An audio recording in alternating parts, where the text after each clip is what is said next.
Hello students, good morning. आज हम class 10 biology में एक न्यू चैप्टर स्टार्ट करेंगे। चैप्टर है हमारा हाउ डू ऑर्गेनिज्म रिप्रोड्यूस, यानी कि ऑर्गेनिज्म किस प्रकार अपना रिप्रोडक्शन करते हैं। इसमें हम हमारा टॉपिक रहेगा रिप्रोडक्शन, यानी कि रिप्रोडक्शन क्यों जरूरी है और रिप्रोडक्शन क्या होता है। सबसे पहले हम ये जान लेते हैं कि रिप्रोडक्शन क्या होता है। Reproduction of new organism from the extinct organism of same species, यानी कि जब कोई भी ऑर्गेनिज्म अपने जैसे किसी न्यू ऑर्गेनिज्म को एराइज करता है तो उसे ही हम रिप्रोडक्शन कहते हैं। यानी कि ह्यूमन से, यानी कि मैन ह्यूमन से ह्यूमन बनेगा और डॉग से डॉग जैसा ही एक न्यू ऑर्गेनिज्म एराइज, तो इसे हम रिप्रोडक्शन कहते हैं। तो रिप्रोडक्शन क्यों जरूरी है, ये बहुत ही इंटरेस्टिंग क्वेश्चन है कि रिप्रोडक्शन क्यों जरूरी है। व्हाई इस क्वेश्चन में माइंड में आ जाता है कि हम रिप्रोडक्शन ही क्यों करते हैं, आखिर क्या वजह है कि हमें रिप्रोडक्शन करना बहुत जरूरी है। व्हाई इज रिप्रोडक्शन नेसेसरी, यानी कि रिप्रोडक्शन क्यों जरूरी है। तो आंसर है आपका reproduction is instant for the survival of the species on the earth, यानी कि अर्थ पर अपनी स्पीशीज को बनाए रखने के लिए रिप्रोडक्शन जरूरी है। आपने देखा होगा कि बहुत साल पहले डायनासोर से समाप्त हो चुके हैं, ठीक है। अब अगर कोई स्पीशीज या कोई भी एनिमल रिप्रोडक्शन नहीं करेगा तो उसकी स्पीशीज धीरे धीरे समाप्त हो जाएगी।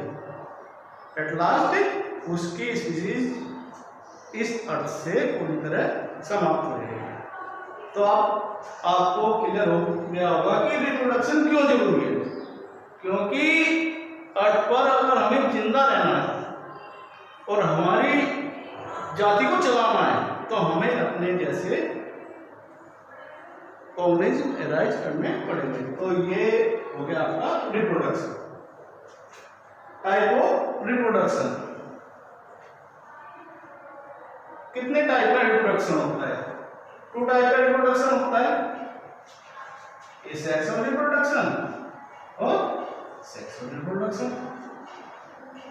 यानी कि जितने भी और ऑर्गेनिज्म हैं वे 2 टाइप से रिप्रोडक्शन करते हैं, या तो ये सेक्सुअल रिप्रोडक्शन होगा या सेक्सुअल रिप्रोडक्शन होगा। ये sexual reproduction, the reproduction of new organism from single parents, यानी कि एक ही पेरेंट से नए ऑर्गेनिज्म का एराइवल, उसे हम एसेक्सुअल रिप्रोडक्शन कहते हैं। एग्जाम्पल है आपका हाइड्रा और अमीबा। अब हाइड्रा को देख लीजिए आप, ये हाइड्रा है, इसमें बर्ड्स बन जाती हैं और आफ्टर सम टाइम्स ये बर्ड्स मेच्योर हो जाती हैं और इस हाइड्रा से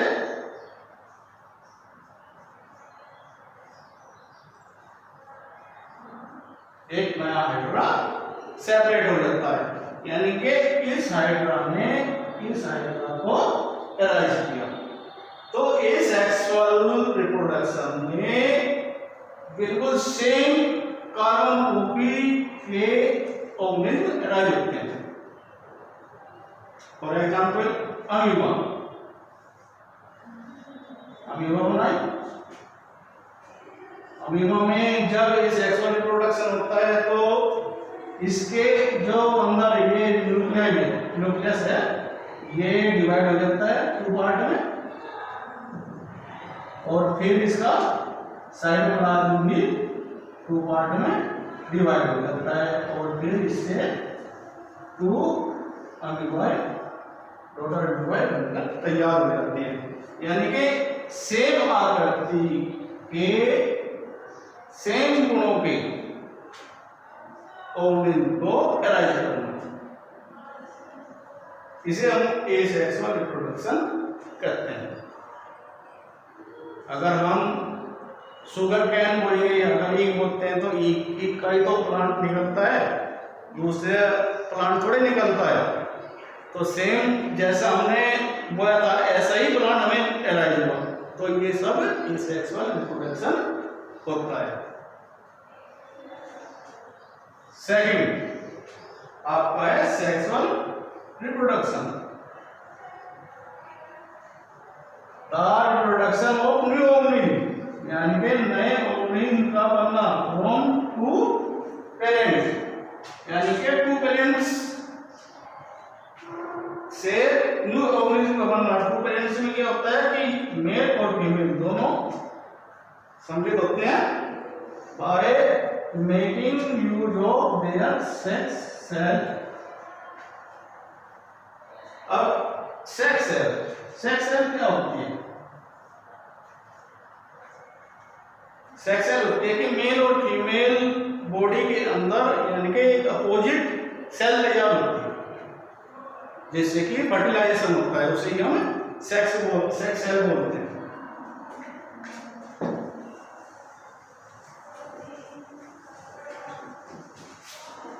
अब इसको क्लियर करने के लिए ये हो गया मेल और ये हो गया फीमेल।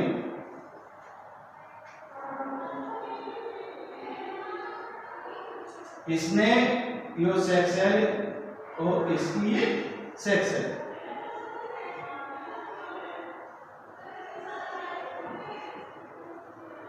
दोनों ने सेक्स सेल यूनाइट करी और दोनों आपस में ज्वाइन हो जाते हैं, तो ये बन जाता है आपका जाइगोट। इस जाइगोट जब मैच्योर रहता है तो नया ऑर्गेनिज्म बनता है।